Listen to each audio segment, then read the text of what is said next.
Assalamualaikum warahmatullahi wabarakatuh. Perkenalkan, nama saya Ninda Intan dengan NIM 2105121405. Prodi Sistem Informasi kelas 2021A.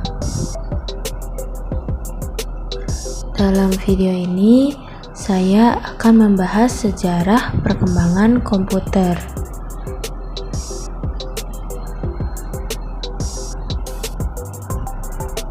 Sejarah perkembangan komputer tidak luput dari perkembangan alat hitung.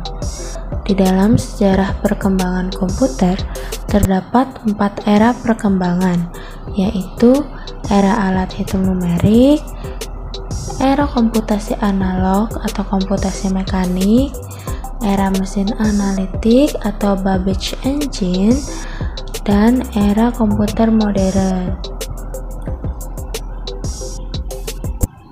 Yang pertama yaitu era alat hitung numerik. Abacus atau yang lebih dikenal dengan sebutan sempoa dianggap sebagai awal mula mesin komputasi. Kemunculan abacus sendiri diperkirakan sekitar tahun 300 sebelum Masehi di Asia Kecil. Yang dapat dilakukan dengan abacus standar ini yaitu berfungsi untuk penjumlahan, pengurangan, perkalian, dan pembagian. Masih di era yang sama, pada tahun 1642, Blaise Pascal membuat kalkulator roda numerik atau numerical wheel calculator yang dinamakan dengan Pascaline. Hal ini dilakukan untuk membantu ayahnya dalam menghitung pajak. Alat ini merupakan penghitung berbasis 10 desimal. Kelemahan dari alat ini yaitu hanya terbatas melakukan penjumlahan. Yang kedua yaitu era komputasi analog atau komputasi mekanik. Di era ini Pascaline diperbaiki pada tahun 1694 oleh ilmuwan Jerman bernama Gottfried Wilhelm von Leibniz sehingga dapat digunakan untuk mengalihkan. Masih di era yang sama, mulai tahun 1820 kalkulator mekanik mulai populer. Charles Xavier Thomas de Colmar menemukan mesin yang dapat melakukan 4 fungsi aritmatik dasar yang dinamakan aritometer. Berikut ini merupakan gambar aritometer. Yang ketiga yaitu era mesin analitik atau Babbage engine. Di era ini awal mula komputer yang sebenarnya dimulai. Seorang profesor matematika Inggris bernama Charles Babbage pada tahun 1822 membuat mesin untuk melakukan perhitungan persamaan diferensial atau mesin diferensial. Dengan menggunakan tenaga uap, mesin tersebut dapat menyimpan program, melakukan kalkulasi, dan dapat mencetak hasilnya secara otomatis.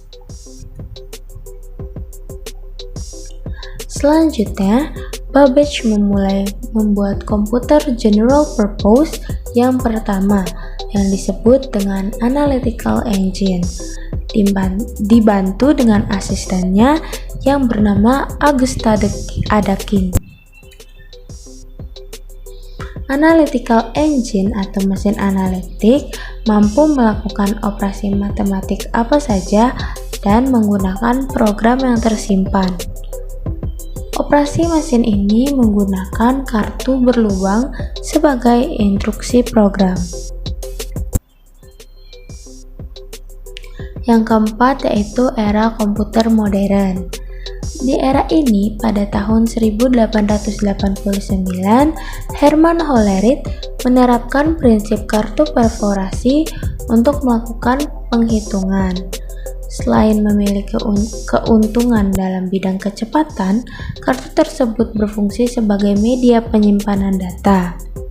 tingkat kesalahan perhitungan juga dapat ditekan secara drastis. Masih di era yang sama, pada tahun 1903, John V. Atanasov dan Clifford Berry mencoba membuat komputer elektrik yang menerapkan aljabar boolean pada sirkuit elektrik. Atanasov dan Berry membuat komputer elektrik pertama di tahun 1940. Selanjutnya yaitu membahas klasifikasi komputer. Dibagi menjadi 4, yaitu generasi komputer atau teknologi elektronika, kemudian sinyal masukan, selanjutnya ukuran, dan tujuan pembuatan. Generasi komputer. Generasi pertama yaitu pada tahun 1945 sampai tahun 1955. Generasi pertama merupakan awal pengembangan sistem komputasi elektronik yang menggantikan komputasi mekanik. Pada generasi ini, komputer menggunakan tabung hampa dan memiliki berat mencapai 30 ton di bagian mesinnya. Komputer-komputer generasi pertama memiliki ciri-ciri yaitu instruksi yang dibuat hanya untuk satu tugas tertentu saja, kemudian setiap komputer memiliki bahasa mesin yang berbeda-beda sehingga komputer lebih sulit diprogram. Selanjutnya yaitu teknologi tubuh vakum yang berukuran besar membuat komputer generasi pertama juga memiliki ukuran yang ekstra besar. Selanjutnya yaitu membutuhkan daya yang sangat besar, kecepatan masih terbatas, dan penggunaan pita magnetik.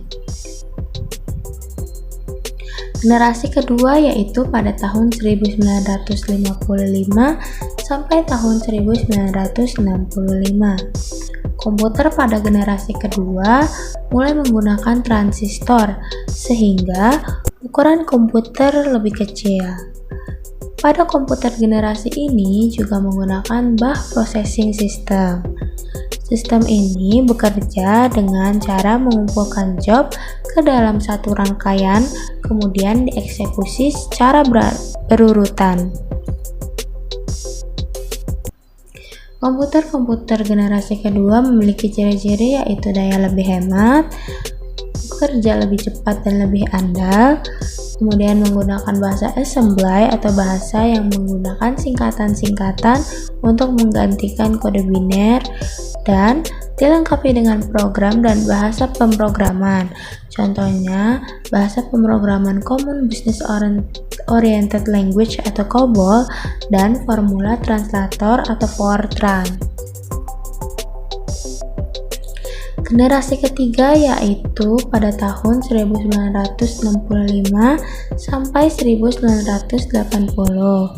Pada generasi ini, komputer semakin berkembang dengan memanfaatkan teknologi sirkuit integrasi atau Integrated Circuit atau IC yang dikembangkan oleh Jack Kilby, seorang insinyur di Texas Instruments. Di generasi ini, komputer juga telah menggunakan chip-chip.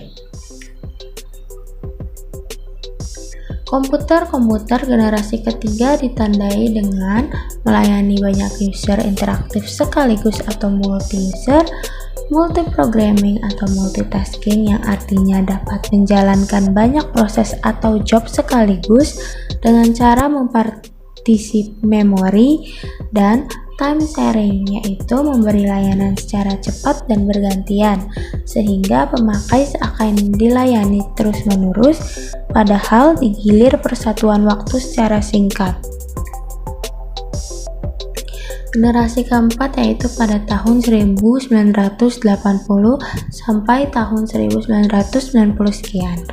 Di generasi keempat ini, komputer tidak hanya mendukung satu mode saja, tetapi banyak mode meliputi mendukung Bach Processing, time sharing, dan real time. Komputer di generasi ini juga menggunakan VLSI atau Very Large Scale IC dan memanfaatkan mikroprosesor yang dikembangkan oleh Intel 8080. Komputer-komputer generasi keempat ditandai dengan mulainya menggunakan LSI atau Large Scale Integration dan sistem operasi dengan konsep Graphical User Interface atau GUI Microsoft Windows. Generasi kelima Artificial Intelligence, yaitu sekarang sampai masa depan. Komputer di generasi kelima ini mulai menggunakan komponen dengan basis transfer data dalam skala atomik atau teknologi nano dan unsur artificial intelligence. Unsur ini dapat membuat komputer memiliki karakteristik serupa dengan manusia dan menggunakan bahasa sehari-hari. Komputer generasi kelima ini dimulai sejak tahun 2000-an. Komputer-komputer generasi kelima memiliki ciri-ciri yaitu komputer masih menggunakan teknologi LSI namun akan mempunyai banyak perkembangan, kemudian memiliki fitur yang terus berkembang setiap tahunnya, kemudian semakin cepat dalam pemrosesan informasi, dan komputer memiliki kemampuan untuk mendengar, berbicara, melihat, dan pastinya lebih canggih lagi, bahkan dapat memberikan kesimpulan layaknya manusia. Generasi komputer berdasarkan teknologinya, yaitu terdapat vacuum tube pada tahun 1946 sampai 1957, kemudian transistor kira-kira pada tahun 1958 sampai 1964, kemudian small scale integration kira-kira sekitar tahun 1965, selanjutnya medium scale integration sekitar tahun 1971, large scale integration sekitar tahun 1971 sampai 1977, kemudian very large scale integration sekitar tahun 1978, dan terakhir ultra large scale integration. Terdapat juga Pentium Evolution, dimulai dari 8080, kemudian 8086, 80286, 80386, 80486, selanjutnya Pentium Pro, Pentium 2, Pentium 3, Pentium 4, dan yang terakhir yaitu Itanium. Yang selanjutnya yaitu sinyal masukan. Yang pertama, komputer analog menerima sinyal masukan berupa data analog. Contohnya yaitu komputer penghitung aliran BBM dalam SPBU. Yang kedua yaitu komputer digital menerima masukan digital, merupakan komputer kebanyakan yang kita kenal saat ini. Selanjutnya yaitu komputer hibrid menerima masukan analog dan digital. Kemudian ukuran. Yang pertama yaitu komputer mikro, berukuran kecil, biasanya dipergunakan oleh satu orang. Contoh dari komputer mikro yaitu PC, notebook, palm top, PDA, dan lain-lain. Selanjutnya yaitu komputer mini, berukuran lebih besar, biasa digunakan untuk kebutuhan pekerjaan yang lebih besar juga. Contoh dari komputer mini yaitu komputer alpha dan lain-lain. Yang ketiga yaitu superkomputer, merupakan komputer berkinerja amat tinggi, paling besar dan paling cepat. Biasanya untuk memenuhi kebutuhan proses yang amat sangat besar. Contoh dari superkomputer yaitu Cray, Deep Blue, Earth Simulator, dan lain-lain. Yang terakhir yaitu mainframe, biasanya digunakan perusahaan untuk menyediakan penyimpanan data tersentral, pemrosesan data, dan pengaturan data dalam jumlah data yang sangat besar. Yang terakhir yaitu tujuan pembuatan. Yang pertama yaitu general purpose, merupakan komputer yang dikembangkan untuk kebutuhan umum. Contoh dari general purpose yaitu PC, notebook, dan lain-lain. Yang kedua yaitu special purpose, merupakan komputer yang digunakan untuk kebutuhan khusus. Contohnya game konsol, ATM, dan lain-lain. Jika ada jarum yang patah, kulit pohon jangan dilekatkan. Jika ada kata yang salah, saya mohon untuk dimaafkan. Sekian dari saya, terima kasih. Assalamualaikum warahmatullahi wabarakatuh.